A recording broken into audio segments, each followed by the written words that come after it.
네, 여러분 안녕하세요. 디스플레이 패널이 만들어지면 여기에 드라이버 IC를 붙이고 뒤에 LCD 같은 경우는 백라이트를 둬야 됩니다. 백라이트도 필요하고 그 다음에 기고물도 필요하게 되겠죠. 그래서 이런 과정에 대해서 살펴보도록 하겠습니다.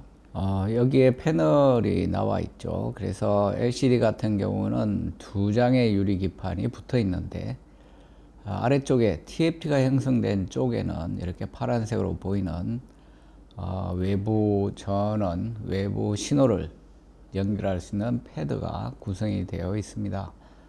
이 패드를 통해서 필요한 신호 전압이 공급이 됩니다. 그리고 위쪽에 상판 글라스에는 컬러 필터가 구성이 되어 있어서 색깔을 표시할 수가 있죠. 그래서 이렇게 패널이 만들어지게 되면 신호를 집어넣기 위한 드라이버 IC를 부착을 해야 됩니다. 그래서 여기에 드라이버 IC를 부착을 하게 될 텐데, 오른쪽에 그림에 보면 자, 요 까맣게 보이는 게 TFT LCD 패널입니다. 자, 여기에 보면 이렇게 드라이버 IC가 붙어 있는데 이러한 작업을 우리가 진행을 해야 됩니다. 자, 이 드라이버 IC를 통해서는 스캔 쪽은 순차적인 신호 전압이 들어가죠. 이렇게 순서대로 신호 전압을 넣게 되고, 이 데이터 라인 쪽에는 밝기를 결정할 수 있는 신호 전압이 공급이 됩니다. 그리고 아래쪽에는 LCD의 단면 구조이죠. 단면 구조인데 LCD의 아래쪽에 백라이트가 필요합니다. 백라이트에서 나온 빛이 LCD를 통과하면서 밝기가 조절이 됩니다. 그래서 백라이트도 우리가 살펴보도록 하겠습니다. 그리고 여기에 붙는 드라이버 IC를 DDI라고 합니다. 디스플레이 드라이버 IC.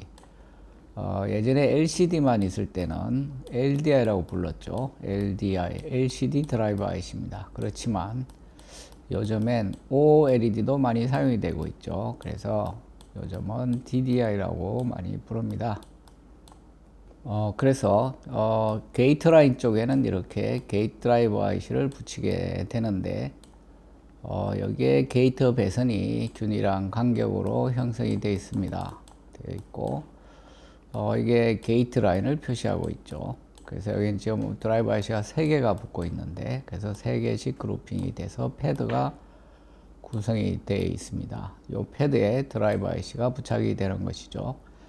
그래서 이 패드하고 게이트 라인을 연결하는 이 부분, 펼쳐지는 이 부분을 우리가 팬아웃이라고 합니다. 자, 마찬가지로 데이터 드라이버 IC도 부착이 되겠죠. 그래서 여기도 데이터 라인이 일정한 간격으로 배열이 되어 있을 텐데, 패드가 일정한 개수로 그룹핑이 되어 있습니다. 요 하나의 그룹에 한 개의 드라이버 IC가 부착이 되는 거죠. 여기도 팬아웃 부위가 이렇게 보이고 있습니다. 자, 그래서 이 사진에서 여기가 데이터 드라이버 IC가 되겠죠. 데이터 드라이버 IC고, 자, 요 PCB에는 여러 가지 기능을 가지는 칩들이 붙어 있습니다. 자, 요거는 게이트 드라이버 IC죠. 게이트 드라이버 IC가 되겠습니다. 그래서 여기 LDI, 예전에는 LCD만 사용할 때 LDI라고 불렀는데 LCD 드라이버 IC, 지금은 DDI라고 부릅니다. 디스플레이 드라이버 IC. 자, 여기에 실장된 단면이 나와 있죠. 그래서 PCB하고 유리기판, 패널하고 사이에 이렇게 드라이버 IC가 붙게 됩니다. 빨간색이 칩이고, TCP, 테이프 캐리어 패키지. 그래서 여기에 칩을 붙일 수 있는 테이프 캐리어가 이렇게 구성이 되어 있습니다. PCB하고 유리 사이에 드라이버 IC가 붙어 있죠. 자, 아래쪽에는 백라이트가 있습니다. 백라이트가 있고, 여긴 도광판이라고 하는 거고요. 그래서 램프에서 나온 빛이 도광판을 따라서 진행하면서 전면으로 방출이 되도록 구성이 되어 있습니다. 자, 그래서 패널 쪽. 자, 여기가 패널 쪽이고요. 여기는 이제 화소죠. 요거는 PCB입니다. PCB.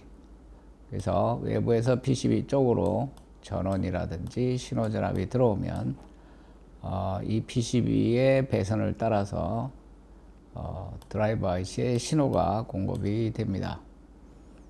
자, 요게 칩이 되겠고요. 그래서 여기에 패드가 있어서 외부에서 들어온 신호가 이 패드를 통해서 IC에 공급이 됩니다. 이 IC의 드라이버 IC의 출력은 패널 쪽으로 갈 텐데 여기 패널 쪽에 연결될 패드가 나와 있죠. 그래서 이렇게 되어 있는 패키지, 탭 캐리어 패키지라고 합니다.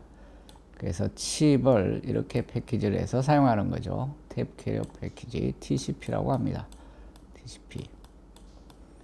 그래서 이런 필름에 메탈 배선이 되어 있고 그 위에 칩을 잘 붙여야 됩니다. 그래서 칩을 붙이는 걸 ILB라고 합니다. 이너 리더 본딩.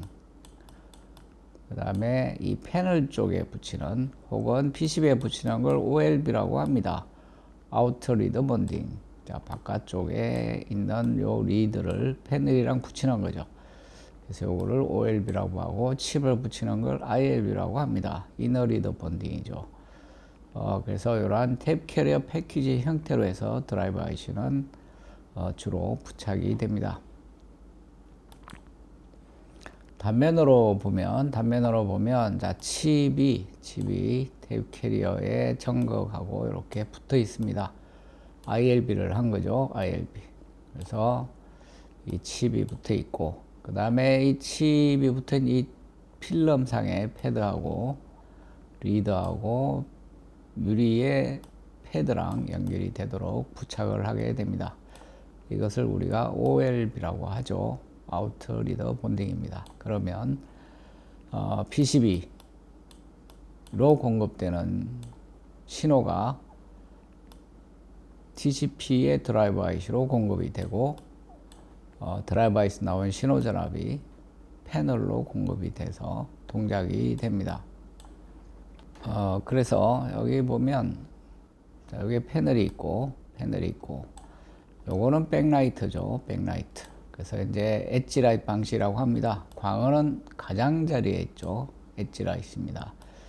예전에는 이게 CCFL 콜드 캐소드 플로레센트 램프 형광등입니다. 형광등. 근데 일반적인 형광등은 우리가 가정에서 사용하는 형광등은 가열을 합니다. 전극을 가열하죠. 필라멘트가 있어서 저기를 가열을 해서 전자가 쉽게 방출이 되도록 하고 있습니다. 그래서 핫 캐소드 플로레센스 램프입니다. 그렇지만 디스플레이에 사용이 됐던 이 CCFL은 가열을 하지 않습니다. 그냥 전극만 있죠. 이렇게 전극만 있어서 가열하지 않고 방전이 되도록 합니다. 그래서 CCFL이라고 하죠. 지금은 이게 다 LED로 대체가 됐습니다. LED로 대체가 됐죠. 그리고 가장자리에 이렇게 배치되어 있는 것을 엣지라이트 방식이라고 하는데 여기서 광원에서 나온 빛은 여기 도광판을 따라서 전달이 됩니다. 그러다가 앞으로 방출이 되도록 되어 있습니다. 명광원을 만들어 주는 거죠. 그리고 여기에 드라이버 IC가 붙어 있습니다. 이게 PCB가 되겠죠. 그래서 LCD 처음 개발될 때는 자, 이렇게 평면상에 드라이버 IC PCB가 배치가 됐었죠. 근데 이 가장자리를 줄이려고 하면 베젤 폭이 되겠죠. 자, 요거를 줄이려고 하면 요 PCB를 뒤로 보내면 됩니다. 그래서 여기 아래쪽 그림처럼 자, 뒤로 말아 넣었죠. 이걸 벤트 TCP라고 합니다. 뒤로 말아 넣어서 벤트 TCP라고 하죠.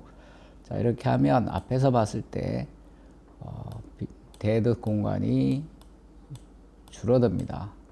그래서 엣지를 더 확보할 수가 있는 거죠. 가장자리를. 그래서 요즘은 대개 다 벤트 TCP를 써서 조립이 되고 있습니다. 자, 그래서 여기는 보면 약간 경사지게 되어 있죠.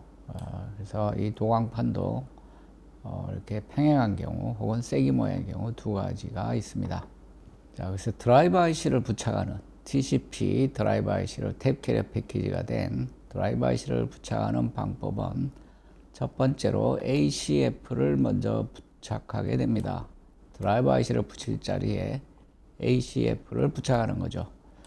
자, ACF는 애나이소트로픽 컨덕티브 필름의 약자입니다. 이방성 도전 필름이라고 합니다. 이자는 다를 이자입니다. 그래서 이 옆으로는 전류가 잘 흐르지 않고 수직 방향으로 전류가 잘 통하게, 한쪽 방향만 전류가 잘 통하게 해주는 그러한 필름입니다. 이러한 그 ACF는 수지상에 도전성 볼들이 혼합이 되어 있는 그러한 필름입니다.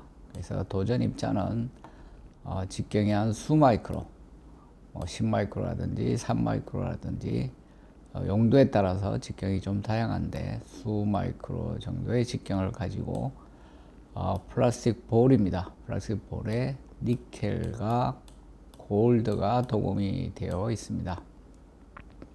자, 니켈은 한 0.1 마이크로, 천옥스론이죠. 정도 도금이 되고, 골드, 금이죠. 0.5 마이크로 정도 도금을 해서 수지랑 잘 혼합을 한 그러한 필름입니다.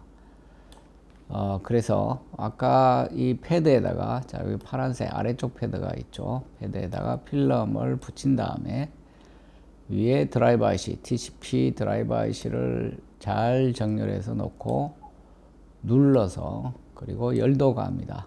접착을 시킵니다. 그래서 온도를 올리면 이 필름의 성분이, 접착 성분이 액체 상태가 되고 볼들은 압력에서 아래 위로 컨택이 되면서 수직 방향으로 전류가 잘 흐를 수 있게 됩니다.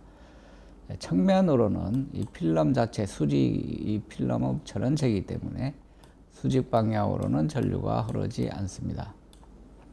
이렇게 해서 드라이버 IC를 부착을 하게 됩니다. 자, 수직 방향으로 전류도 잘 통해야 되겠고 접착력도 당연히 좋아야 되겠죠. IC가 쉽게 떨어진다면 문제가 있을 겁니다. 자, 그래서 ACF를 이용한 본딩 프로세스를 다시 한번 살펴보겠습니다. 자, 여기에 패드가 나와 있죠. 패드가 쭉 있습니다. 자, 거기에 이렇게 ACF를 부착을 합니다.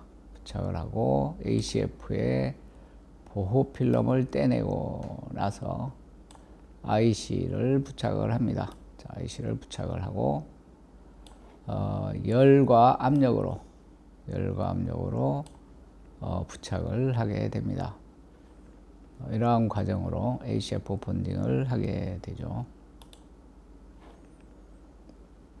그리고 이 탭 캐리어를 사용하지 않고, 자, 탭 캐리어는 자, 이렇게 필름 위에 ILB를 통해서 칩을 부착을 합니다.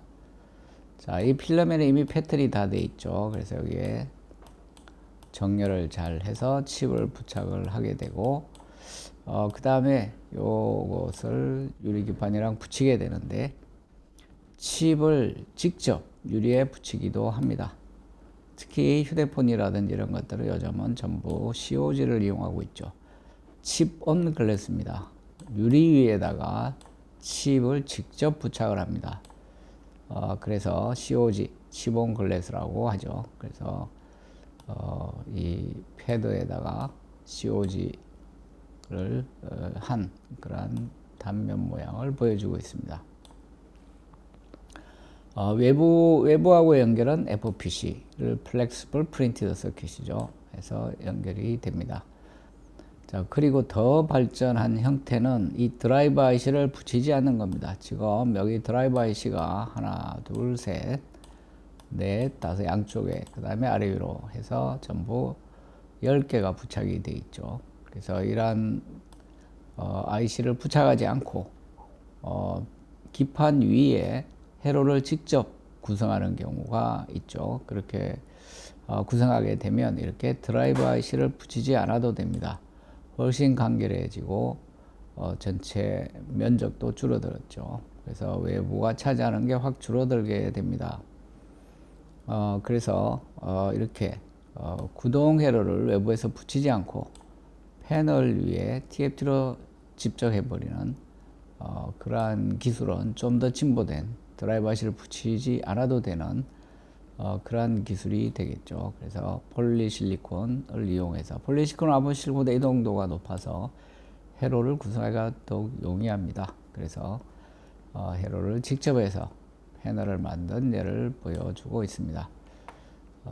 그래서 지금은 게이트 드라이버는 대부분 다 유리 위에 집적이 되어 있고요. 데이터 드라이버는 워낙 속도가 빠르고 좋은 특성이 요구가 돼서 드라이버 IC를 외부에서 부착을 많이 하게 됩니다. 구동회로를 집적해야 되는 또 다른 경우는 이 마이크로 디스플레이입니다. 아주 작은 디스플레이요. 사이즈가 1인치나 그 이하를 우리가 마이크로 디스플레이라고 이야기를 합니다. 그리고 해상도가 높아야 되니까 하소수가 많아지면 크기가 작기 때문에 하소 피치는 매우 작아지죠. 10마이크로 혹은 그 이하. 지금은 수마이크로까지 아주 작은 화소 사이즈를 갖고 있고 회로를 집적하는 것이 필수적입니다. 패널은 조그만데 붙여야 될 드라이버 IC가 아주 크다면 붙이기도 어렵고 그렇게 하기가 어렵습니다. 그래서 이거는 필수적으로 회로가 집적이 돼야 되죠. 그래서 여기 예들을 보이고 있습니다. 마이크로 디스플레이가 사용되는 그러한 예들을 보여주고 있습니다. 그래서 이러한 경우에도 구동회로가 집적이 돼야만 되는 거죠. 그래서 이 드라이버 회로가 점점 패널 쪽으로 향후에 점점 집적이 되겠습니다. 프로젝트의 어플리케이션이죠. 우리가 회의실에서 많이 사용하는 거, 이건 우리가 프론트 프로젝션이라고 합니다. 전면 투사. 이 프로젝션 TV도 있죠. 이런 건 우리가 배면 투사라고 합니다. 자, 프로젝션 타입의 디스플레이. 근데 요즘은 워낙 직시형도 크고 좋은 게 많이 나와서 요즘은 프로젝션 TV는 이제 거의 사라졌죠. 자, 프로젝터는 아직도 회의실에서 사용이 되고 있는데 회의실도 점점 직시형의 디스플레이로 바뀌어가고 있습니다. 75인치나 85인치 이런 대형 디스플레이도 가격이 많이 싸졌고 그래서 회의실용으로 종종 사람들이 구입해서 사용하고 있습니다.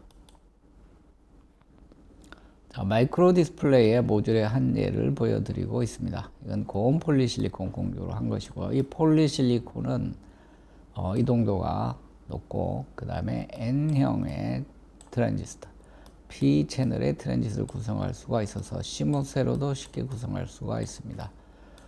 그래서 0.7인치 대각 길이가 0.7인치 정도 혹은 그 이하의 이러한 모듈들은 회로가 다 집적이 된 형태로 만들어지고 외부에서 드라이버 IC를 붙인다거나 그렇게 하지는 않습니다.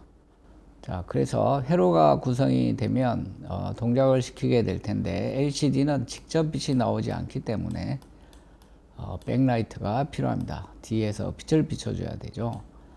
이 빛이 액정을 통과하면서 액정에 가해진 전압에 따라서 밝기가 결정이 됩니다. 자, 여기에 화소 점검이 있고요. 위에는 공통 점검입니다. 역시 ITO 투명 점검이고 아래쪽도 투명 점검이죠. 그리고 위쪽에는 칼라 필터가 구성이 되어 있습니다. 지금 여기는 빨간색 레드 칼라 필터가 보이고 있는데 통과한 백색광은 칼라 필터에서 빨간색으로 조절이 되겠죠. 그래서 이 LCD에는 명광원이 필요하다. 우리가 백라이트 유닛이라고 부르죠. BLU라고 합니다. 우리가 사용하는 광원은 앞서 말씀드린 CCFL 콜드 캐소드 플로레스 램프 형광등이죠. 형광등. 그 다음에 요즘은 다 LED로 바꿨습니다. 바뀌어서 LED를 쓰고 있죠. LED는 전광원에 속합니다. 전광원에 속하는데 우리가 사용하는 디스플레이는 면을 이루고 있죠. 그래서 이러한 광원을 명광원으로 바꿔주게 됩니다. 그래서 그러한 것들을 하기 위해서 여러 가지 광학 부품들을 조합을 해서 명광원을 만들게 되고 희도가 균일해야겠죠. 군데군데 밝기가 달라지면 퀄리티가 떨어지겠죠. 색상도 균일해야 됩니다. 그리고 백라이트의 효율도 높을수록 좋겠죠. 그래야 고희도에 유리하게 됩니다.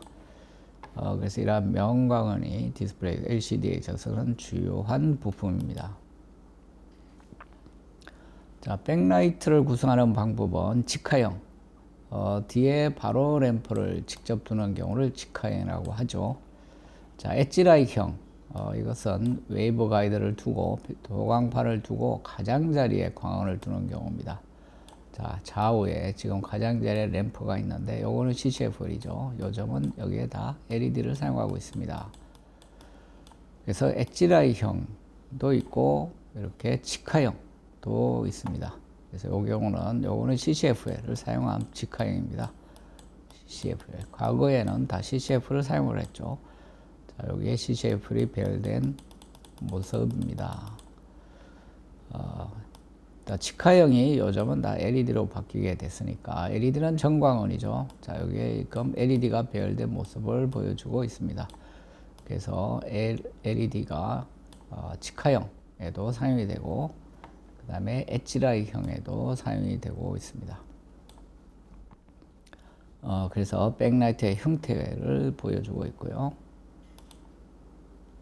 자, CCFL, 콜드 캐소드 플로레슨 램프는 히트 가열 방식이 아닙니다. 그래서 이렇게 전극이 두 개가 있고, 자, 그 사이에 불활성 가스하고 수온이 들어가 있죠. 수온이 중요한 기체입니다. 여기서는. 그래서 수온이 여기가 되고 나오는 자외선이 요 CCFL 내부의 형광체에 흡수가 되고 여기가 되면 형광체에서 가시광이 나오는 그러한 구성을 갖고 있습니다. 요즘은 이걸 다 LED로 사용하고 있죠. 자, CCFL 직화형의 예입니다. 자, 여기가 CCFL 램프입니다. CCFL이 있고, 자, 그 위에 있는 건 디퓨저 플레이트라고 되어 있는데 확산판입니다. 자, 그냥 보면 이 형광등 쪽은 밝고 그 가장자리는 좀 더 상대적으로 어둡고 그래서 밝기가 균일하지 않죠. 그래서 확산판을 써서 빛이 옆으로 골고루 섞일 수 있도록 해줍니다. 밝기를 균일하게 하는 것이 목적이겠죠. 그 다음에 디퓨저 시트, 좀 더 얇은 디퓨저 시트. 그 다음에 프리즘 시트라는 것도 사용합니다. 프리즘 시트도 사용을 해서 빛이 앞쪽으로 나갈 수 있도록 모아주는 역할을 합니다. 뒤에 다시 프리즘 시트에 대해서 살펴보도록 하겠습니다. 자, 이거는 CCFL이 없어졌죠. 요즘 다 LED를 씁니다. LED가 직화형으로 구성이 된 그러한 모습을 보여주고 있습니다. 이거는 확산판이 되겠죠. 자, 빛을 켜게 되면 이렇게 점등이 됩니다. 그래서 확산판과 확산 시트, 프리즘 시트 등을 거치면서 빛이 균일하게 될 수 있도록 그렇게 시트들을 사용합니다. 자, 요거는 엣지라이트 방식입니다. 앞에서 본 건 직화형이었는데 이때는 이제 도광판을 사용하게 됩니다. 자, 요게 여러 가지 크기의 도광판이 지금 나와 있습니다. 이건 작은 사이즈죠. 요건 큰 사이즈고. 빛이 통과해야 되기 때문에 투명도가 좋아야 되죠. 그래서 PMMA가 대표적으로 투과율이 좋은 재료입니다. 광학 재료로 널리 쓰이죠. 자, 올레핀계를 쓰게 되면 무게를 15% 정도 더 감소시킬 수가 있습니다. 그래서 이러한 도광판의 가장자리에 광원을 두게 되죠. LED를 두게 되면 자, 거기서 도광판으로 빛이 입사가 되면 내부에서는 전반사를 하게 됩니다. 여기서 전반사를 하게 되면 밖으로 나가는 빛은 없겠죠. 그래서 빛이 밖으로 나갈 수 있도록 산란을 시키게 됩니다. 그래서 이렇게 뒷면에다가 원형의 정극, 조그만 원형의 정극을 배열을 시키게 되는데 이건 빛이 산란이 될 수 있도록 해줍니다. 그래서 여기서 산란이 되면 자, 이 전반사 조건이 깨져 있는 각도로 빛이 산란되기 때문에 이러한 빛들이 밖으로 나가게 돼서 명광원을 만들 수 있게 해줍니다. 혹은 이러한 점상의 원형 패턴 대신에 이렇게 그루브를 형성할 수도 있습니다. 이렇게 V자 모양으로 홈을 파놓아도 빛이 여기서 산란이 돼서 앞으로 나갈 수 있게 해줍니다. 이렇게 해서 명광원을 만드는 방법도 있고요.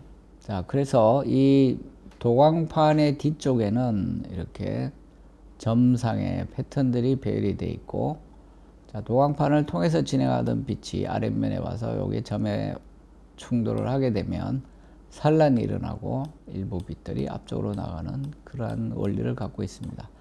자, 이건 라이트 소스죠.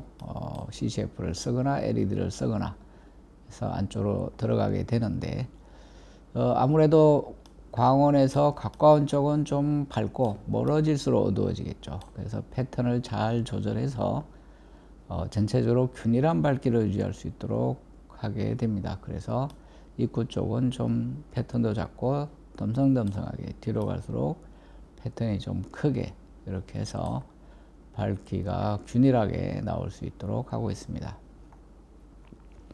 자, 여기 잘 보면 여기에 점상의 패턴을 볼 수가 있죠. 이것이 바로 요 점, 그러니까 빛이 진행을 하다가 여기서 산란이 될 수 있도록 해주는 그러한 용도의 패턴이 되겠습니다. 그래서 빛이 도광판을 따라서 여기서 이제 전반사 조건을 만족하게 되면 내부 전반사에서 밖으로 빠져나가지를 못하죠. 그래서 여기에 부딪히게 되면, 빛이 요 점상의 패턴과 부딪히게 되면 산란을 하게 되고, 각도가 맞는 건 밖으로 나가게 되는 그런 구조. 일부 빛은 그래서 뒤로도 빠지게 됩니다. 여기 산란이 돼서 뒤로 빠지는 빛은 뒤에 반사판이 있어서 앞으로 다시 돌려주게 됩니다. 조금이라도 빛의 손실을 막아야겠죠. 그래서 뒤에는 보통 반사 시트가 배치되어 있습니다. 반사 시트는 주로 이제 플라스틱 필름에 실버를 코팅해서 반사율이 좋게 해서 쓰고 있습니다. 그 외에 여러 가지 이 변형, 색깔 변형이나 뒤틀림 등등 여러 가지 이유에서 티타늄 코팅을 한다거나 뭐 이렇게 여러 가지 방법들이 개발되고 있습니다. 자, 도광판에서 확산돼서 밖으로 나온 빛은 우선 확산 시트에서 확산이 돼서 휘도의 불균일을 균일하게 해주는 그러한 작업을 거치게 됩니다. 그래서 확산판으로 들어온 빛은 좌우로 산란이 되면서 밝기가 균일하게 될 수 있도록 그렇게 동작이 됩니다. 확산판을 통과하고 나면 프리즘 시트를 통과하게 되는데 정면 휘도를 개선해 줍니다. 자, 옆으로 가는 빛을 모아서 앞으로 보내주는 거죠. 자, 이렇게 하면 상당히 휘도가 올라가게 됩니다. 자, 프리즘 시트의 단면입니다. 프리즘처럼 보이죠. 그래서 빛이 이렇게 옆으로 들어오게 되면 앞으로 갈 수 있도록 모아주는 역할을 하죠. 만약 이게 없다면 옆으로 사람이 보지 않는 방향 쪽으로 빛이 가서 사람이 보는 방향이 상대적으로 어둡게 되는 거죠. 그래서 이 프리즘 시트는 정면 휘도를 향상시켜주는 그러한 시트입니다. 자, 단면의 대략적인 크기가 나와 있죠. 50 마이크로에 40 마이크로 정도의 프리즘 시트의 단면 형상입니다. 그래서 프리즘 시트는 대개 두 장을 쓰게 됩니다. 자, 이 X축 방향, Y축 방향 다 밝기를 개선할 필요가 있죠. 그래서 각각 두 장의 시트를 사용을 해서 휘도를, 정면 휘도를 향상시키는 그러한 기능을 가지는 프리즘 시트입니다. 네, 프리즘 시트까지를 했는데 다음 시간에 이 프리즘 시트에 이어서 계속 백라이트의 동작과 기능 그리고 활용에 대해서 살펴보도록 하겠습니다. 여러분 수고하셨습니다.